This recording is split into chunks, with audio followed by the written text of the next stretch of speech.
दोहा meeting में ईरानी राष्ट्रपति ने बयान दिया, इजराइल के खिलाफ साझा मोर्चा बनाए, मुस्लिम देश इजराइल के खिलाफ साथ खड़े हो, इजराइल से कोई अरब देश सुरक्षित नहीं है। ये समझने वाली बात है, सिर्फ भाषण से नरसंहार नहीं रुकने वाला है, ये भी कहा गया है। तो इस बैठक के दौरान उन्होंने अपनी बात रखी और उन्होंने कहा कि एक साथ आना जरूरी है।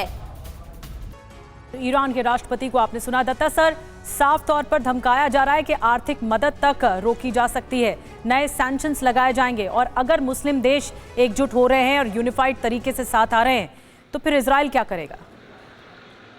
देखिए, इजराइल का जन्म जब हुआ है तभी से अगर आप देखें 1948 में कई मुस्लिम देशों ने उस पर हमला किया, 1967 पे हमला किया, 1973 में योम किपुर वॉर हुआ। तो इजराइल एक ऐसा बैटल हार्डन्ड देश है जो अपनी सुरक्षा, और अभी से नहीं अगर तारीख में जाएं, जिस तरह के अत्याचार जूस पे हुए हैं वो ये बताता है कि किस तरह से आग में तप के वो एकदम सोने का रूप लिया है।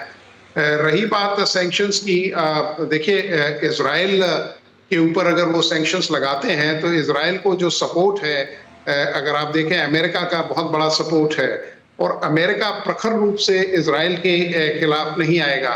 रही बात ईरान की, ईरान देखिए इस्लामिक कंट्रीज में भी दो धड़े हैं, मतलब जो एक प्रो अमेरिका है और प्रो इजराइल है, दूसरा प्रो मतलब ईरान या जो बाकी के कंट्रीज हैं। तो इन सब चीजों को मद्देनजर रखते हुए मुझे नहीं लगता कि सैंक्शंस का कोई बहुत ज्यादा इजराइल के ऊपर। बिल्कुल सर, और माफी के साथ आपको रोकना चाहूंगी क्योंकि इस बीच एक बड़ी खबर आ रही है। दोहा मीटिंग में ईरानी राष्ट्रपति ने बयान दिया है, इजराइल के खिलाफ साझा मोर्चा बनाए, ये कहा गया है मुस्लिम देश इजराइल के खिलाफ साथ खड़े हो, इजराइल से कोई अरब देश सुरक्षित नहीं है, ये बात उन्होंने कही है।